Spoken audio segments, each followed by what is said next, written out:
ਮੇਰਾ ਨਾਂ ਰੋਹਿਣੀ ਹੈ। ਮੈਂ ਇੱਕ ਸਕੂਲ ਵਿੱਚ ਪੜ੍ਹਾਉਂਦੀ ਸੀ। ਮੈਨੂੰ ਸਕੂਲ ਵਿੱਚ ਪੜ੍ਹਾਉਂਦੀ ਨੂੰ 4 ਸਾਲ ਹੋ ਚੁੱਕੇ ਸਨ। ਸਾਡੇ ਸਕੂਲ ਵਿੱਚ ਇੱਕ ਅਜੀਬ ਤਰੀਕੇ ਦਾ ਬੱਚਾ ਆਉਂਦਾ ਸੀ। ਅਜੀਬ ਮੈਂ ਉਸ ਨੂੰ ਇਸ ਲਈ ਕਹਿ ਰਹੀ ਹਾਂ ਕਿਉਂਕਿ ਉਹ ਬੈਗ ਵਿੱਚ ਕੁਝ ਅਜਿਹੀ ਚੀਜ਼ ਪਾ ਕੇ ਲਿਆਉਂਦਾ ਸੀ ਜਿਸ ਨੂੰ ਦੇਖ ਕੇ ਮੈਂ ਹੈਰਾਨ ਰਹਿ ਜਾਂਦੀ ਸੀ। ਇਹ ਬੱਚਾ ਸਕੂਲ ਵਿੱਚ 3 ਮਹੀਨੇ ਪਹਿਲਾਂ ਹੀ ਆਇਆ ਸੀ ਅਤੇ ਇਸ ਦੇ ਬੈਗ ਵਿੱਚ ਇੱਕ ਅਜਿਹੀ ਚੀਜ਼ ਹੁੰਦੀ ਸੀ ਜਿਸ ਦੇ ਬਾਰੇ ਮੈਂ ਦੱਸ ਵੀ ਨਹੀਂ ਸਕਦੀ। ਇਹ ਬੱਚਾ ਨਵਾਂ ਆਇਆ ਸੀ, ਇਸ ਲਈ ਕੋਈ ਜ਼ਿਆਦਾ ਇਸ ਬਾਰੇ ਨਹੀਂ ਜਾਣਦਾ ਸੀ। ਉਹ 5ਵੀਂ ਕਲਾਸ ਵਿੱਚ ਪੜ੍ਹਦਾ ਸੀ। ਉਹ ਬਹੁਤ ਚੁੱਪਚਾਪ ਅਤੇ ਖਾਮੋਸ਼ ਰਹਿੰਦਾ ਸੀ। ਇੱਕ ਦਿਨ ਮੇਰੀ ਡਿਊਟੀ ਬੱਚਿਆਂ ਦੇ ਬੈਗ ਚੈੱਕ ਕਰਨ ਦੀ ਲੱਗੀ ਕਿਉਂਕਿ ਅੱਜ-ਕੱਲ੍ਹ ਬੱਚੇ ਵੀਡੀਓ ਗੇਮਸ ਜਾਂ ਫ਼ੋਨ ਵਗੈਰਾ ਬੈਗ ਵਿੱਚ ਲੈ ਆਉਂਦੇ ਸੀ, ਜਿਨ੍ਹਾਂ ਨੂੰ ਸਕੂਲ ਵਿੱਚ ਲਿਆਉਣ ਦੀ ਪਰਮਿਸ਼ਨ ਨਹੀਂ ਸੀ। ਇਸ ਲਈ ਬੱਚਿਆਂ ਦੇ ਬੈਗ ਚੈੱਕ ਕੀਤੇ ਜਾਂਦੇ ਸੀ। ਪਰ ਜਦੋਂ ਇਸ ਬੱਚੇ ਦੇ ਬੈਗ ਦੀ ਵਾਰੀ ਆਈ ਅਤੇ ਮੈਂ ਬੈਗ ਖੋਲ੍ਹਿਆ ਤਾਂ ਹੈਰਾਨ ਰਹਿ ਗਈ। ਮੇਰੇ ਕੋਲ ਖੜ੍ਹੀ ਟੀਚਰ ਨੇ ਪੁੱਛਿਆ, ਕੀ ਹੋਇਆ? ਮੈਂ ਕਿਹਾ, ਕੁਝ ਨਹੀਂ। ਮੈਂ ਬੈਗ ਬੰਦ ਕਰਕੇ ਉਸ ਬੱਚੇ ਨੂੰ ਦੇ ਦਿੱਤਾ, ਪਰ ਮੈਂ ਉਸ ਬੱਚੇ ਨੂੰ ਹੈਰਾਨ ਹੋ ਕੇ ਦੇਖਦੀ ਰਹੀ। ਪਹਿਲਾ ਦਿਨ ਸੀ ਜਦੋਂ ਮੈਂ ਇਹ ਚੈਕਿੰਗ ਕੀਤੀ ਸੀ, ਪਰ ਮੈਂ ਖਾਮੋਸ਼ ਹੋ ਗਈ। ਉਸ ਤੋਂ ਬਾਅਦ ਹੁਣ ਤੱਕ ਮੈਂ ਹੀ ਚੈਕਿੰਗ ਕਰ ਰਹੀ ਸੀ। ਇਸ ਲਈ ਸਕੂਲ ਦੇ ਹੋਰ ਟੀਚਰ ਨੂੰ ਇਹ ਗੱਲ ਪਤਾ ਨਹੀਂ ਸੀ। ਜੇ ਕਿਸੇ ਹੋਰ ਟੀਚਰ ਨੂੰ ਇਹ ਗੱਲ ਪਤਾ ਚੱਲ ਜਾਂਦੀ ਤਾਂ ਉਹ ਸ਼ਾਇਦ ਖਾਮੋਸ਼ ਨਾ ਰਹਿੰਦੀ। ਕਿਉਂਕਿ ਮੇਰਾ ਮਾਮਲਾ ਹੋਰ ਸੀ। ਮੈਂ ਖੁਦ ਹੀ ਬਹੁਤ ਸੰਭਲ ਕੇ ਘਰ ਤੋਂ ਬਾਹਰ ਨਿਕਲੀ ਸੀ ਜੌਬ ਕਰਨ ਦੇ ਲਈ, ਕਿਉਂਕਿ ਮੈਂ ਹੁਣ ਵੀ ਬਹੁਤ ਹੀ ਨਰਵਸ ਹੋ ਜਾਂਦੀ ਸੀ। ਜੇ ਕੋਈ ਮੇਰੇ ਸਾਹਮਣੇ ਆ ਜਾਂਦਾ ਤਾਂ ਮੈਂ ਡਰ ਜਾਂਦੀ ਸੀ ਅਤੇ ਬਹੁਤ ਮੁਸ਼ਕਿਲ ਨਾਲ ਆਪਣੇ ਆਪ ਨੂੰ ਸੰਭਾਲਦੀ ਸੀ। ਮੇਰੇ ਵਿੱਚ ਕੌਨਫੀਡੈਂਸ ਦੀ ਕਮੀ ਸੀ। ਪਰ ਉਸ ਬੱਚੇ ਨਾਲ ਕੀ ਹੋ ਰਿਹਾ ਸੀ? ਉਸਦਾ ਅਜਿਹੀ ਚੀਜ਼ਾਂ ਤੱਕ ਹੱਥ ਕਿਉਂ ਪਹੁੰਚ ਰਿਹਾ ਸੀ? ਕੀ ਕੋਈ ਉਸਦੇ ਘਰ ਉਸਨੂੰ ਰੋਕਦਾ ਨਹੀਂ ਸੀ? ਕੀ ਉਸਦੀ ਮਾਂ ਨੂੰ ਇਸ ਬਾਰੇ ਪਤਾ ਨਹੀਂ ਸੀ ਕਿ ਉਸਦਾ ਬੱਚਾ ਸਕੂਲ ਬੈਗ ਵਿੱਚ ਕੀ ਚੀਜ਼ਾਂ ਪਾ ਕੇ ਲਿਆਉਂਦਾ ਹੈ? ਕੀ ਉਹ ਬਾਕੀ ਬੱਚਿਆਂ ਨੂੰ ਇਹ ਚੀਜ਼ਾਂ ਦਿਖਾ ਕੇ ਵਕਤ ਤੋਂ ਪਹਿਲਾਂ ਵੱਡਾ ਤਾਂ ਨਹੀਂ ਕਰਨਾ ਚਾਹੁੰਦਾ ਸੀ? ਕਿਤੇ ਉਹ ਦੂਜੇ ਬੱਚਿਆਂ ਵਿੱਚ ਵੀ ਗੰਦਗੀ ਤਾਂ ਨਹੀਂ ਫੈਲਾ ਰਿਹਾ? ਫਿਰ ਮੈਂ ਉਸ ਬੱਚੇ 'ਤੇ ਨਜ਼ਰ ਰੱਖਣ ਦਾ ਸੋਚਿਆ। ਮੇਰੇ 2 ਪੀਰੀਅਡ ਉਸੀ ਕਲਾਸ ਵਿੱਚ ਹੁੰਦੇ ਸਨ। ਮੈਂ ਬਹੁਤ ਚੰਗੀ ਤਰ੍ਹਾਂ ਪੜ੍ਹਾਉਂਦੀ ਸੀ। ਅੱਜ ਮੈਂ ਉਸ 'ਤੇ ਨਜ਼ਰ ਰੱਖੀ। ਉਹ ਦੂਜੇ ਬੱਚਿਆਂ ਦੀ ਤਰ੍ਹਾਂ ਨਹੀਂ ਸੀ। ਉਹ ਬਹੁਤ ਚੁੱਪਚਾਪ ਰਹਿੰਦਾ। ਉਹ ਕਿਸੇ ਨਾਲ ਗੱਲ ਵੀ ਨਹੀਂ ਕਰਦਾ ਸੀ। ਉਸ ਨੇ ਪੂਰਾ ਦਿਨ ਅਜਿਹਾ ਕੁਝ ਵੀ ਨਹੀਂ ਕੀਤਾ ਸੀ ਜਿਹੜਾ ਰੂਲ ਦੇ ਖਿਲਾਫ ਹੋਵੇ। ਪਰ ਉਸਨੇ ਇੱਕ ਗੱਲ ਅਜੀਬ ਕੀਤੀ ਸੀ ਕਿ ਉਹ ਲੰਚ ਟਾਈਮ ਵੀ ਆਪਣਾ ਬੈਗ ਨਾਲ ਹੀ ਲੈ ਗਿਆ ਸੀ। ਉਹ ਆਪਣੇ ਬੈਗ ਨੂੰ ਇੱਕ ਪਲ ਵੀ ਆਪਣੇ ਤੋਂ ਦੂਰ ਨਹੀਂ ਕਰਦਾ ਸੀ। ਜਦ ਉਸਨੇ ਪਹਿਲੀ ਵਾਰ ਆਪਣਾ ਬੈਗ ਮੈਨੂੰ ਦਿਖਾਇਆ ਸੀ ਤਾਂ ਉਹ ਬਹੁਤ ਪਰੇਸ਼ਾਨ ਸੀ। ਮੈਂ ਪਹਿਲੀ ਵਾਰ ਹੀ ਪ੍ਰਿੰਸੀਪਲ ਨੂੰ ਦੱਸ ਸਕਦੀ ਸੀ ਅਤੇ ਬਾਕੀ ਟੀਚਰਾਂ ਨੂੰ ਵੀ, ਪਰ ਮੈਂ ਇੰਨਾ ਸ਼ਰਮਿੰਦਾ ਹੋ ਗਈ ਸੀ ਕਿ ਮੈਂ ਗੱਲ ਨਹੀਂ ਕਰ ਪਾ ਰਹੀ ਸੀ। ਪਰ ਮੈਂ ਇਸ ਮਸਲੇ ਨੂੰ ਹੱਲ ਕਰਨਾ ਚਾਹੁੰਦੀ ਸੀ। ਅੱਜ-ਕੱਲ੍ਹ ਦੇ ਬੱਚੇ ਪਹਿਲਾਂ ਦੀ ਤਰ੍ਹਾਂ ਮਾਸੂਮ ਬਿਲਕੁਲ ਨਹੀਂ ਹਨ। ਇਹ ਬਹੁਤ ਬੁਰੀ ਗੱਲ ਹੈ ਕਿਉਂਕਿ ਇਹ ਬੱਚੇ ਹੀ ਸਾਡੇ ਦੇਸ਼ ਦਾ ਭਵਿੱਖ ਹਨ। ਪਤਾ ਨਹੀਂ ਇਹ ਕਿੱਧਰ ਨੂੰ ਜਾ ਰਹੇ ਹਨ। ਅਤੇ ਇੱਕ ਸਾਡਾ ਘਰ ਸੀ ਜਿੱਥੇ ਮੈਨੂੰ ਹਾਲੇ ਤੱਕ ਵੀ ਫ਼ੋਨ ਰੱਖਣ ਦੀ ਪਰਮਿਸ਼ਨ ਨਹੀਂ ਸੀ, ਜਦਕਿ ਮੈਂ 24 ਸਾਲ ਦੀ ਹੋ ਚੁੱਕੀ ਸੀ। ਜੇ ਮੈਨੂੰ ਸਕੂਲ ਤੋਂ ਆਉਣ ਵਿੱਚ ਥੋੜ੍ਹੀ ਦੇਰ ਹੋ ਜਾਂਦੀ ਤਾਂ ਮੰਮੀ ਦੀ ਬਹੁਤ ਡਾਂਟ ਪੈਂਦੀ ਕਿ ਹੁਣ ਤੱਕ ਕੀ ਕਰਦੀ ਸੀ, ਕਿੱਥੇ ਸੀ, ਦੱਸਿਆ ਕਿਉਂ ਨਹੀਂ? ਮੈਂ ਕਿਹਾ, ਦੱਸਦੀ ਕਿਵੇਂ? ਇੱਕ ਮੈਨੂੰ ਛੋਟਾ ਜਿਹਾ ਫ਼ੋਨ ਲੈ ਦਿਓ, ਸਿਰਫ ਸੁਣਨ ਵਾਸਤੇ ਰੱਖ ਲਵਾਂਗੀ। ਮੰਮੀ ਨੇ ਕਿਹਾ, ਜੇ ਤੇਰੇ ਪਾਪਾ ਪਰਮਿਸ਼ਨ ਦਿੰਦੇ ਹਨ ਤਾਂ ਰੱਖ ਲੈ। ਪਰ ਪਾਪਾ ਨੂੰ ਕੌਣ ਸਮਝਾਵੇ? ਪਾਪਾ ਤਾਂ ਮੈਨੂੰ ਨੌਕਰੀ ਵੀ ਨਹੀਂ ਕਰਨ ਦੇਣਾ ਚਾਹੁੰਦੇ ਸਨ। ਬੜੀ ਮੁਸ਼ਕਲ ਨਾਲ ਪਾਪਾ ਨੂੰ ਨੌਕਰੀ ਲਈ ਮਨਾਇਆ ਸੀ ਕਿਉਂਕਿ ਸਾਡੇ ਘਰ ਵਿੱਚ ਗਰੀਬੀ ਸੀ ਅਤੇ ਮੇਰੇ ਕੋਈ ਭਰਾ ਵੀ ਨਹੀਂ ਸੀ। ਮੇਰੀ ਤਨਖਾਹ ਨਾਲ ਹੁਣ ਸਾਡਾ ਵਧੀਆ ਗੁਜ਼ਾਰਾ ਹੋ ਜਾਂਦਾ ਸੀ। ਪਰ ਉਸ ਬੱਚੇ ਦੀਆਂ ਹਰਕਤਾਂ ਦੇਖ ਕੇ ਮੈਂ ਬਹੁਤ ਜ਼ਿਆਦਾ ਪਰੇਸ਼ਾਨ ਹੋ ਗਈ। ਇੱਕ ਦਿਨ ਮੈਂ ਉਸ ਨੂੰ ਇਕੱਲੇ ਨੂੰ ਬੁਲਾ ਕੇ ਕਿਹਾ, ਕੀ ਤੈਨੂੰ ਸ਼ਰਮ ਨਹੀਂ ਆਉਂਦੀ? ਤੂੰ ਇਸ ਤਰ੍ਹਾਂ ਦੀਆਂ ਚੀਜ਼ਾਂ ਸਕੂਲ ਵਿੱਚ ਲੈ ਕੇ ਆਉਂਦਾ ਏਂ। ਰੋਜ਼ ਤੇਰੇ ਬੈਗ ਵਿੱਚ ਇਹੋ ਜਿਹੀਆਂ ਚੀਜ਼ਾਂ ਹੁੰਦੀਆਂ ਹਨ। ਅੱਜ ਤੋਂ ਇਹ ਚੀਜ਼ਾਂ ਨਾ ਲੈ ਕੇ ਆਈਂ, ਨਹੀਂ ਤਾਂ ਮੈਂ ਤੈਨੂੰ ਪ੍ਰਿੰਸੀਪਲ ਲੈ ਕੇ ਚੱਲਾਂਗੀ। ਉਸ ਬੱਚੇ ਨੇ ਪਹਿਲਾਂ ਤਾਂ ਸਾਰੀਆਂ ਗੱਲਾਂ ਸਿਰ ਝੁਕਾ ਕੇ ਸੁਣ ਲਈਆਂ। ਫਿਰ ਜਦ ਉਸਨੇ ਸਿਰ ਉੱਪਰ ਚੁੱਕਿਆ ਤਾਂ ਉਸਦੇ ਚਿਹਰੇ 'ਤੇ ਬੱਚਿਆਂ ਵਾਲੇ ਭਾਵ ਨਹੀਂ ਸਨ, ਕਿਸੇ ਅਜਿਹੇ ਇਨਸਾਨ ਦੇ ਭਾਵ ਸਨ ਕਿ ਜਾਂ ਤਾਂ ਉਹ ਮੈਨੂੰ ਮਾਰ ਦੇਣਾ ਚਾਹੁੰਦਾ ਹੈ ਜਾਂ ਫਿਰ ਉਹ ਮੈਨੂੰ ਬਲੈਕਮੇਲ ਕਰਨਾ ਚਾਹੁੰਦਾ ਹੈ। ਜਿਵੇਂ ਉਹ ਮੈਨੂੰ ਹੁਣੇ ਕਹੇਗਾ ਕਿ ਅੱਛਾ ਤੂੰ ਮੇਰੀ ਸ਼ਿਕਾਇਤ ਲਗਾਵੇਂਗੀ, ਇੰਨੀ ਹਿੰਮਤ ਹੈ ਤੇਰੇ ਵਿੱਚ? ਉਸ ਨੇ 2 ਪਲ ਮੇਰੇ ਵੱਲ ਦੇਖਿਆ ਅਤੇ ਫਿਰ ਕਿਹਾ, ਤੂੰ ਕਿਸੇ ਨੂੰ ਕੁਝ ਨਹੀਂ ਦੱਸ ਸਕਦੀ। ਇੰਨਾ ਕਹਿ ਕੇ ਉਹ ਉੱਥੇ ਚਲਾ ਗਿਆ। ਮੇਰਾ ਤਾਂ ਜਿਵੇਂ ਸਾਹ ਹੀ ਰੁਕ ਗਿਆ ਹੋਵੇ। ਮੈਂ ਉਸ ਤੋਂ ਡਰ ਗਈ ਸੀ। ਮੈਨੂੰ ਇਸ ਤਰ੍ਹਾਂ ਲੱਗਿਆ ਜਿਵੇਂ ਮੈਨੂੰ ਕਿਸੇ ਬੜੇ ਆਦਮੀ ਨੇ ਧਮਕੀ ਦਿੱਤੀ ਹੋਵੇ ਕਿ ਤੂੰ ਕੁਝ ਨਹੀਂ ਦੱਸ ਸਕਦੀ, ਜੇ ਕੁਝ ਦੱਸੇਂਗੀ ਤਾਂ ਤੈਨੂੰ ਜਾਨ ਤੋਂ ਮਾਰ ਦੇਵਾਂਗਾ। ਉਸ ਬੱਚੇ ਵਿੱਚ ਪਤਾ ਨਹੀਂ ਅਜਿਹਾ ਕੀ ਸੀ ਜੋ ਮੈਨੂੰ ਮਹਿਸੂਸ ਹੋ ਗਿਆ ਸੀ। ਮੈਂ ਸੱਚਮੁੱਚ ਹੀ ਕਿਸੇ ਨੂੰ ਅਜਿਹੀ ਕੋਈ ਗੱਲ ਨਹੀਂ ਦੱਸੀ ਤੇ ਮੈਂ ਪ੍ਰਿੰਸੀਪਲ ਨੂੰ ਵੀ ਦੱਸ ਨਹੀਂ ਸਕਦੀ ਸੀ। ਹੋ ਸਕਦਾ ਸੀ ਕਿ ਉਹ ਉਸ ਬੱਚੇ ਨੂੰ ਸਕੂਲ ਤੋਂ ਕੱਢ ਦਿੰਦੀ। ਕੀ ਪਤਾ ਉਹ ਮਾਸੂਮੀਅਤ ਵਿੱਚ ਇਹ ਸਭ ਕੁਝ ਕਰ ਰਿਹਾ, ਪਰ ਅੱਜ ਉਸਦੇ ਚਿਹਰੇ 'ਤੇ ਮੈਨੂੰ ਮਾਸੂਮੀਅਤ ਨਜ਼ਰ ਨਹੀਂ ਆ ਰਹੀ ਸੀ। ਇਹ ਗੱਲ ਤਾਂ ਪੱਕੀ ਸੀ ਤੇ ਹੁਣ ਬਹੁਤ ਦੇਰ ਵੀ ਹੋ ਚੁੱਕੀ ਸੀ, ਕਿਉਂਕਿ ਜੇ ਮੈਂ ਹੁਣ ਪ੍ਰਿੰਸੀਪਲ ਨੂੰ ਦੱਸਦੀ ਵੀ ਤਾਂ ਉਹਨਾਂ ਨੇ ਇਹੀ ਪੁੱਛਣਾ ਸੀ ਕਿ ਇਹ ਕਦ ਤੋਂ ਹੋ ਰਿਹਾ ਹੈ, ਤੇ ਜੇ ਮੈਂ ਕਹਿੰਦੀ ਕਿ ਇਹ 1 ਮਹੀਨੇ ਤੋਂ ਹੋ ਰਿਹਾ ਹੈ ਤਾਂ ਉਹਨਾਂ ਨੇ ਪੁੱਛਣਾ ਸੀ ਕਿ ਤੂੰ ਫਿਰ ਦੱਸਿਆ ਕਿਉਂ ਨਹੀਂ। ਇੰਨੀ ਛੋਟੀ ਜਿਹੀ ਗੱਲ ਦੱਸਣ ਵਿੱਚ ਕੀ ਸ਼ਰਮ ਹੈ। ਤੇ ਹੁਣ ਮੈਂ ਪੂਰੀ ਤਰ੍ਹਾਂ ਫਸ ਗਈ ਸੀ। ਮੈਂ ਕੀ ਕਰਦੀ, ਮੈਨੂੰ ਕੁਝ ਸਮਝ ਨਹੀਂ ਆ ਰਿਹਾ ਸੀ। ਇੱਕ ਦਿਨ ਉਸ ਦਾ ਕੰਮ ਪੂਰਾ ਨਹੀਂ ਸੀ ਤੇ ਮੈਂ ਉਸ ਨੂੰ ਡਾਂਟ ਦਿੱਤਾ ਕਿ ਤੇਰਾ ਦਿਮਾਗ ਪੜ੍ਹਾਈ ਵਿੱਚ ਨਹੀਂ ਹੈ, ਤੂੰ ਕਿਹੜੀਆਂ ਚੀਜ਼ਾਂ ਵਿੱਚ ਆਪਣਾ ਦਿਮਾਗ ਲਗਾਇਆ ਹੈ, ਇਹਨਾਂ ਚੀਜ਼ਾਂ ਵਿੱਚੋਂ ਆਪਣੇ ਦਿਮਾਗ ਨੂੰ ਹਟਾ ਲੈ। ਪਰ ਅਗਲੇ ਹੀ ਦਿਨ ਮੇਰੇ ਨਾਲ ਅਜਿਹਾ ਕੁਝ ਹੋਇਆ ਜਿਸ ਨਾਲ ਮੈਂ ਹੈਰਾਨ ਹੋ ਗਈ ਸੀ। ਉਸ ਬੱਚੇ ਨੇ ਪ੍ਰਸ਼ਨ ਉੱਤਰ ਯਾਦ ਨਹੀਂ ਕੀਤੇ ਸਨ। ਮੈਂ 5-6 ਦਿਨਾਂ ਤੋਂ ਉਸ ਨੂੰ ਮਾਫ਼ ਕਰ ਰਹੀ ਸੀ, ਪਰ ਉਹ ਰੋਜ਼ ਹੀ ਯਾਦ ਨਾ ਕਰਕੇ ਆਉਂਦਾ। ਮੇਰੀ ਆਦਤ ਨਹੀਂ ਸੀ ਬੱਚਿਆਂ ਨੂੰ ਮਾਰਨ ਦੀ, ਪਰ ਉਸਨੇ ਮੈਨੂੰ ਮਜਬੂਰ ਕਰ ਦਿੱਤਾ।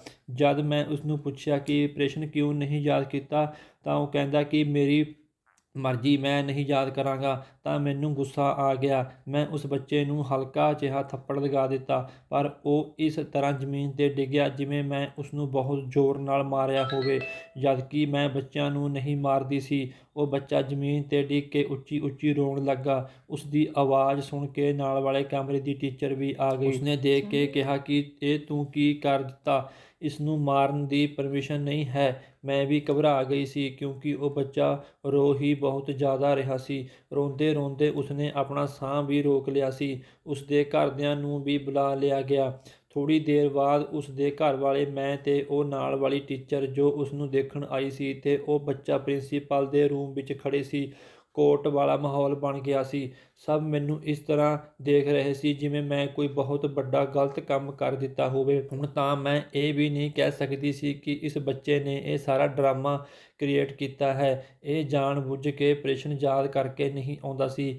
ਮੈਂ ਇੰਨਾ ਹੀ ਕਿਹਾ ਕਿ ਮੈਂ ਬਿਲਕੁਲ ਹਲਕਾ ਜਿਹਾ ਥੱਪੜ ਮਾਰਿਆ ਸੀ ਤੇ ਇਸਦਾ ਪੈਰ ਫਿਸਲ ਗਿਆ ਤੇ ਇਹ ਡਿੱਗ ਗਿਆ। ਸਾਡੇ ਸਕੂਲ ਦਾ ਇੱਕ ਨਾਮ ਸੀ, ਇੱਥੇ ਕਿਸੇ ਵੀ ਟੀਚਰ ਨੂੰ ਮਾਰਨ ਦੀ ਪਰਮਿਸ਼ਨ ਨਹੀਂ ਸੀ। ਬੱਚਿਆਂ ਨੂੰ ਲਿਖਣ ਲਈ ਪਨਿਸ਼ ਕੀਤਾ ਜਾਂਦਾ ਸੀ ਜਾਂ ਫਿਰ ਉਹਨਾਂ ਨੂੰ ਖੜ੍ਹਾ ਕਰ ਦਿੱਤਾ ਜਾਂਦਾ ਹੈ। ਪ੍ਰਿੰਸੀਪਲ ਨੇ ਮੈਨੂੰ ਕਿਹਾ ਕਿ ਤੁਹਾਨੂੰ ਮਾਰਨ ਦੀ ਨੌਬਤ ਹੀ ਕਿਉਂ ਆਈ, ਤੁਸੀਂ ਬੱਚੇ ਨੂੰ ਡਾਂਟ ਦਿੰਦੇ। ਇਸ ਕੰਮ ਲਈ ਮੈਂ ਤੁਹਾਨੂੰ ਸਕੂਲ ਵਿੱਚੋਂ ਵੀ ਕੱਢ ਸਕਦੀ ਹਾਂ। ਮੈਂ ਅਜਿਹਾ ਬਿਲਕੁਲ ਵੀ ਨਹੀਂ ਚਾਹੁੰਦੀ ਸੀ। ਮੈਂ ਬਹੁਤ ਡਰ ਗਈ ਸੀ, ਇਸ ਲਈ ਮੈਂ ਪ੍ਰਿੰਸੀਪਲ ਤੋਂ ਵੀ ਮਾਫ਼ੀ ਮੰਗੀ ਤੇ ਉਸ ਬੱਚੇ ਦੇ ਮਾਤਾ ਪਿਤਾ ਤੋਂ ਵੀ ਮਾਫ਼ੀ ਮੰਗਣ ਲੱਗੀ ਤਾਂ ਉਸਦੀ ਮੰਮੀ ਕਹਿਣ ਲੱਗੀ ਕਿ ਕੋਈ ਗੱਲ ਨਹੀਂ, ਬੱਚੇ ਸ਼ਰਾਰਤੀ ਹੁੰਦੇ ਹਨ, ਰੋਇਆ ਹੀ ਤਾਂ ਹੈ, ਇਸ ਤੋਂ ਜ਼ਿਆਦਾ ਤਾਂ ਅਸੀਂ ਇਸ ਨੂੰ ਘਰ ਵਿੱਚ ਮਾਰ ਲੈਂਦੇ ਹਾਂ। ਉਸ ਦੀ ਮਾਂ ਨੇ ਤਸੱਲੀ ਦਿੱਤੀ ਤੇ ਪ੍ਰਿੰਸੀਪਲ ਨੂੰ ਕਿਹਾ ਕਿ ਤੁਸੀਂ ਨੇ ਬੁਲਾਇਆ ਸੀ ਤੇ ਅਸੀਂ ਆ ਗਏ, ਪਰ ਐਡੀ ਵੱਡੀ ਗੱਲ ਨਹੀਂ ਸੀ, ਤੁਸੀਂ ਇਹਨਾਂ ਨੂੰ ਨਾ ਡਾਂਟੋ। ਉਸਨੇ ਮੇਰਾ ਸਾਥ ਦਿੱਤਾ। ਉਹ ਮੈਨੂੰ ਇੱਕ ਚੰਗੀ ਔਰਤ ਲੱਗ ਰਹੀ ਸੀ।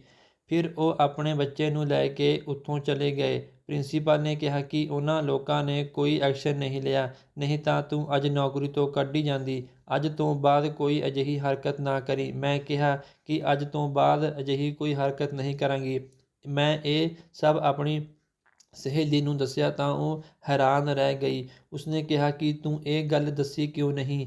ਮੈਂ ਕਿਹਾ ਕਿ ਉਹ ਬੱਚਾ ਬਹੁਤ ਜ਼ਿਆਦਾ ਚਾਲਾਕ ਹੈ। ਉਸਨੇ ਐਡਾ ਵੱਡਾ ਡਰਾਮਾ ਕਰ ਦਿੱਤਾ ਕਿ ਉਸਦੀ ਵਜ੍ਹਾ ਨਾਲ ਮੈਨੂੰ ਨੌਕਰੀ ਤੋਂ ਕੱਢਿਆ ਜਾ ਸਕਦਾ ਸੀ। ਜੇ ਮੈਂ ਦੱਸ ਵੀ ਦਿੰਦੀ ਤਾਂ ਉਸ ਨੇ ਮੁੱਕਰ ਜਾਣਾ ਸੀ। ਉਹ ਕਿੰਨਾ ਸ਼ਰਾਰਤੀ ਹੈ, ਸ਼ਾਇਦ ਉਸਦੀ ਮਾਂ ਵੀ ਸਭ ਜਾਣਦੀ ਹੈ, ਇਸੇ ਲਈ ਉਸਨੇ ਮੇਰੀ ਹਿਮਾਇਤ ਕੀਤੀ। ਇਸ ਲਈ ਤਾਂ ਕੁਝ ਹੋਰ ਹੀ ਸੋਚਣਾ ਹੋਵੇਗਾ। ਫਿਰ ਮੈਂ ਉਸ ਬੱਚੇ ਨਾਲ ਪਿਆਰ ਨਾਲ ਪੇਸ਼ ਆਉਣ ਲੱਗੀ। ਹੁਣ ਮੈਂ ਵੀ ਚਲਾਕੀ ਕਰਾਂਗੀ। ਹੁਣ ਉਹ ਮੈਨੂੰ ਕੁਝ ਅਜਿਹਾ ਕਰਨਾ ਸੀ ਜਿਸ ਨਾਲ ਮੇਰੀ ਨੌਕਰੀ ਨੂੰ ਵੀ ਖਤਰਾ ਨਾ ਹੋਵੇ।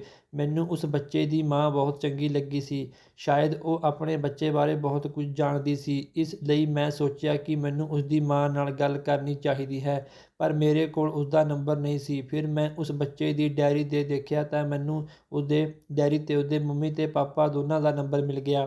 ਮੈਂ ਉਸਦੀ ਮੰਮੀ ਦਾ ਨੰਬਰ ਕਾਪੀ ਕਰ ਲਿਆ ਤੇ ਫਿਰ ਘਰ ਜਾ ਕੇ ਉਸਦੀ ਮੰਮੀ ਨੂੰ ਕਾਲ ਲਗਾਈ। ਪਰ ਉਸਨੇ ਫ਼ੋਨ ਨਹੀਂ ਚੁੱਕਿਆ। ਮੈਂ ਫਿਰ ਤੋਂ ਕਾਲ ਕੀਤੀ ਤਾਂ ਉਸਦੀ ਮੰਮੀ ਨੇ ਫ਼ੋਨ ਚੁੱਕ ਲਿਆ। ਮੈਂ ਉਹਨਾਂ ਨੂੰ ਆਪਣੇ ਬਾਰੇ ਦੱਸਿਆ ਅਤੇ ਕਿਹਾ ਕਿ ਜੇ ਬੱਚਾ ਤੁਹਾਡੇ ਕੋਲ ਹੈ ਤਾਂ ਤੁਸੀਂ ਉਸ ਤੋਂ ਸਾਈਡ ਹੋ ਜਾਓ, ਮੈਂ ਤੁਹਾਡੇ ਨਾਲ ਇਕੱਲਿਆਂ 'ਚ ਕੋਈ ਗੱਲ ਕਰਨੀ ਹੈ। ਤਾਂ ਉਸਦੀ ਮੰਮੀ ਨੇ ਕਿਹਾ ਕਿ ਨਹੀਂ, ਅਜਿਹਾ ਨਹੀਂ ਹੈ, ਤੁਸੀਂ ਬੇਫਿਕਰ ਹੋ ਜਾਓ। ਮੈਂ ਕਿਹਾ ਕਿ ਮੈਂ ਤੁਹਾਨੂੰ ਮਿਲਣਾ ਚਾਹੁੰਦੀ ਹਾਂ, ਪਰ ਉਸ ਸਕੂਲ ਵਿੱਚ ਮੈਂ ਤੁਹਾਨੂੰ ਨਹੀਂ ਮਿਲ ਸਕਦੀ, ਇਸ ਲਈ ਤੁਹਾਨੂੰ ਕਿਤੇ ਬਾਹਰ ਹੀ ਮਿਲਣਾ ਹੋਵੇਗਾ। ਮੈਂ ਕਿਹਾ ਕਿ ਮੈਂ ਤੁਹਾਡੇ ਬੇਟੇ ਬਾਰੇ ਕੋਈ ਜ਼ਰੂਰੀ ਗੱਲ ਕਰਨੀ ਹੈ। ਮੈਂ ਸੋਚਿਆ ਕਿ ਉਹ ਪਰੇਸ਼ਾਨ ਹੋ ਜਾਵੇਗੀ, ਪਰ ਅਜਿਹਾ ਕੁਝ ਨਹੀਂ ਸੀ। ਉਸਨੇ ਕਿਹਾ, ਠੀਕ ਹੈ, ਮੈਂ ਤੁਹਾਨੂੰ ਮਿਲਣ ਲਈ ਤਿਆਰ ਹਾਂ। ਮੈਂ ਉਸਨੂੰ ਇੱਕ ਜਗ੍ਹਾ ਦੱਸ ਦਿੱਤੀ ਅਤੇ ਸਕੂਲ ਦੇ ਬਾਅਦ ਦਾ ਟਾਈਮ ਦੇ ਦਿੱਤਾ ਸੀ, ਕਿਉਂਕਿ ਮੈਂ ਸਕੂਲ ਤੋਂ ਬਾਅਦ ਹੀ ਉਸਨੂੰ ਮਿਲ ਸਕਦੀ ਸੀ। ਔਰਤ ਨਾਲ ਗੱਲ ਕਰਕੇ ਮੈਨੂੰ ਬਹੁਤ ਚੰਗਾ ਲੱਗਿਆ। ਉਸਨੇ ਚੰਗੇ ਤਰੀਕੇ ਨਾਲ ਮੇਰੀ ਗੱਲ ਸੁਣੀ। ਮੈਂ ਉਸਨੂੰ ਦੱਸਿਆ ਕਿ ਤੁਹਾਡਾ ਬੇਟਾ ਆਪਣੇ ਸਕੂਲ ਬੈਗ ਵਿੱਚ ਬਹੁਤ ਹੀ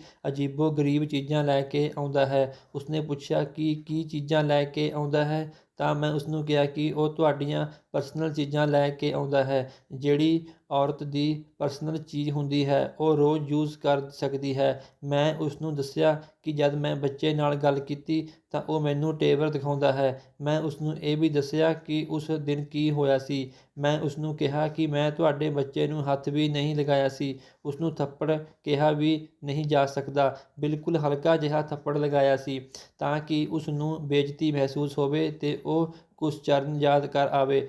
ਉਸ ਔਰਤ ਨੇ ਮੇਰੀ ਗੱਲ ਧਿਆਨ ਨਾਲ ਸੁਣੀ ਅਤੇ ਫਿਰ ਮੈਨੂੰ ਇੱਕ ਅਜਿਹੀ ਗੱਲ ਦੱਸੀ ਜਿਸ ਨੂੰ ਸੁਣ ਕੇ ਮੈਂ ਹੈਰਾਨ ਰਹਿ ਗਈ। ਉਸਨੇ ਇੱਕ ਬੱਚੀ ਦੀ ਫੋਟੋ ਦਿਖਾਈ ਅਤੇ ਕਿਹਾ ਕਿ ਇਹ ਮੇਰੀ ਬੇਟੀ ਹੈ ਅਤੇ ਜਿਸ ਬੱਚੇ ਦੀ ਤੁਸੀਂ ਗੱਲ ਕਰਦੇ ਹੋ ਉਹ ਮੇਰਾ ਬੱਚਾ ਨਹੀਂ ਹੈ, ਮੈਂ ਉਸਦੀ ਅਸਲੀ ਮਾਂ ਨਹੀਂ ਹਾਂ।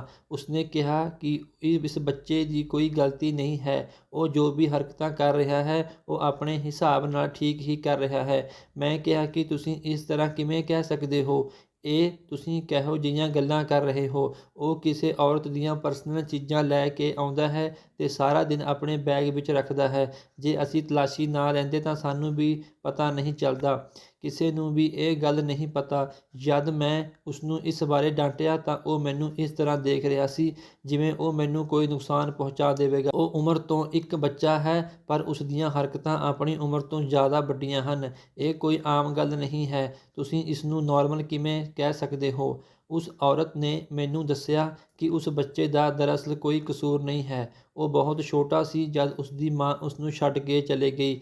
ਮੈਂ ਕਿਹਾ, ਇਹ ਸੁਣ ਕੇ ਬਹੁਤ ਅਫਸੋਸ ਹੋਇਆ, ਪਰ ਉਸ ਔਰਤ ਨੇ ਦੱਸਿਆ ਕਿ ਇਸ ਦੀ ਮਾਂ ਇਸ ਨੂੰ ਦੁਨੀਆ ਤੋਂ ਛੱਡ ਕੇ ਨਹੀਂ ਗਈ, ਸਗੋਂ ਇਸ ਨੂੰ ਛੱਡ ਕੇ ਆਪਣੇ ਕਿਸੇ ਪ੍ਰੇਮੀ ਨਾਲ ਭੱਜ ਗਈ ਸੀ ਅਤੇ ਉਸਨੇ ਮੁੜ ਕੇ ਇੱਕ ਵਾਰ ਵੀ ਆਪਣੇ ਬੱਚੇ ਵੱਲ ਦੇਖਿਆ ਵੀ ਨਹੀਂ।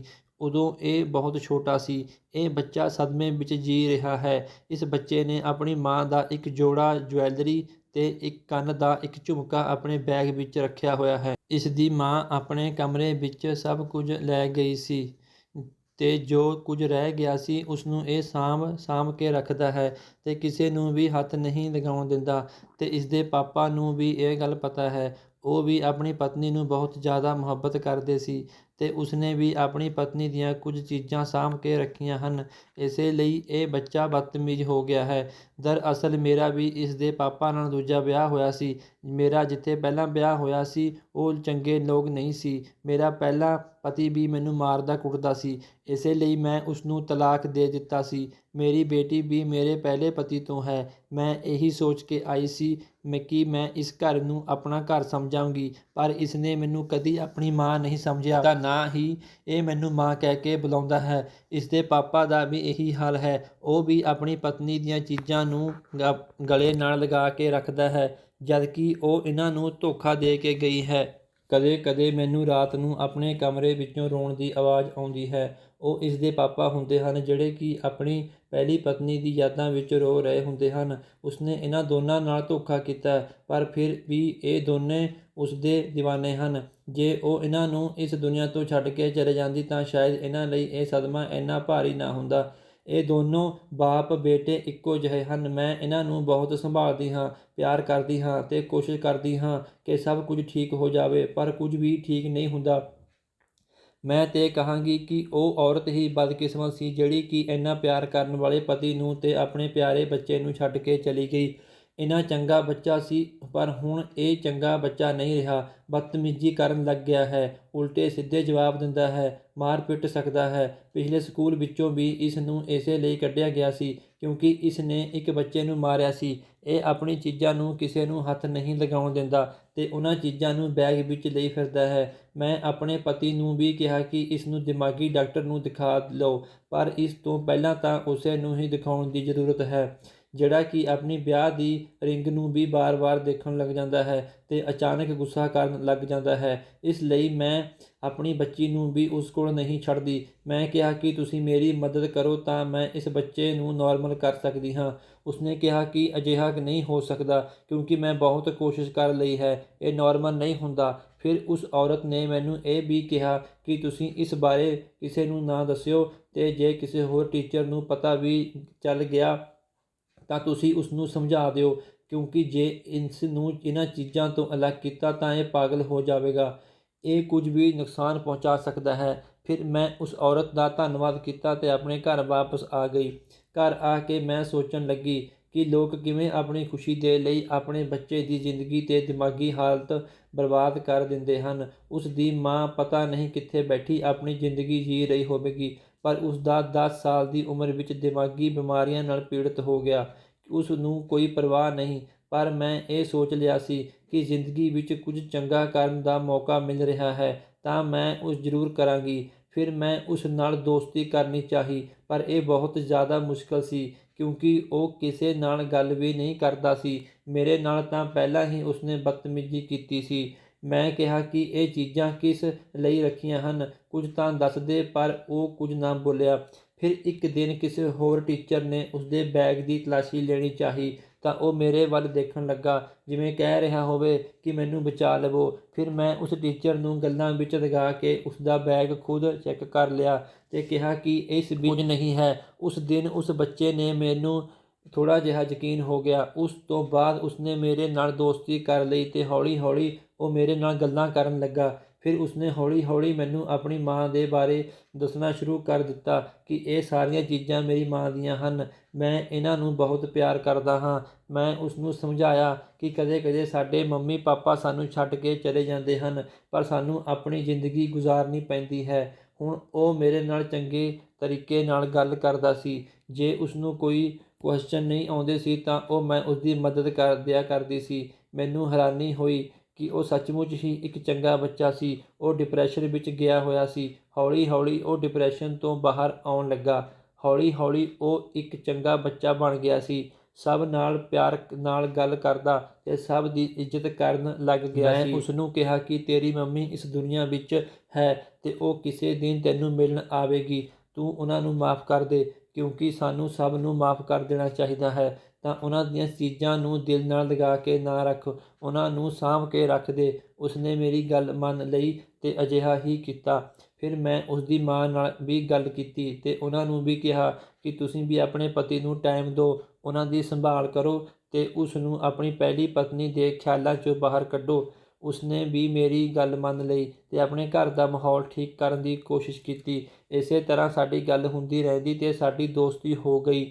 ਹੌਲੀ-ਹੌਲੀ ਉਹਨਾਂ ਦੇ ਘਰ ਦਾ ਮਾਹੌਲ ਠੀਕ ਹੋ ਗਿਆ ਤੇ ਉਹਨਾਂ ਦੀਆਂ ਖੁਸ਼ੀਆਂ ਵਾਪਸ ਆ ਗਈਆਂ। ਮੈਂ ਇਹ ਕੋਈ ਕੰਮ ਸਵਾਰਥ ਲਈ ਨਹੀਂ ਕੀਤਾ ਸੀ, ਨਾ ਹੀ ਇਸ ਵਿੱਚ ਮੇਰਾ ਕੋਈ ਮਤਲਬ ਸੀ। ਇਹ ਚੰਗਾ ਕੰਮ ਕਰਨ ਦਾ ਸ਼ਾਇਦ ਮੈਨੂੰ ਇਹ ਗਿਫਟ ਮਿਲਿਆ ਸੀ ਕਿ ਮੇਰਾ ਵਿਆਹ ਵੀ ਇੱਕ ਚੰਗੇ ਘਰ ਵਿੱਚ ਹੋ ਗਿਆ ਸੀ। ਸਭ ਕੁਝ ਠੀਕ ਹੋ ਗਿਆ ਸੀ। ਦੋਸਤੋ, ਜੇਕਰ ਕਹਾਣੀ ਤੁਹਾਨੂੰ ਵਧੀਆ ਲੱਗੀ ਤਾਂ ਲਾਈਕ, ਸ਼ੇਅਰ ਤੇ ਕਮੈਂਟ ਕਰਕੇ ਦੱਸਣਾ ਕਿੱਦਾਂ ਦੀ ਸੀ। Thank you.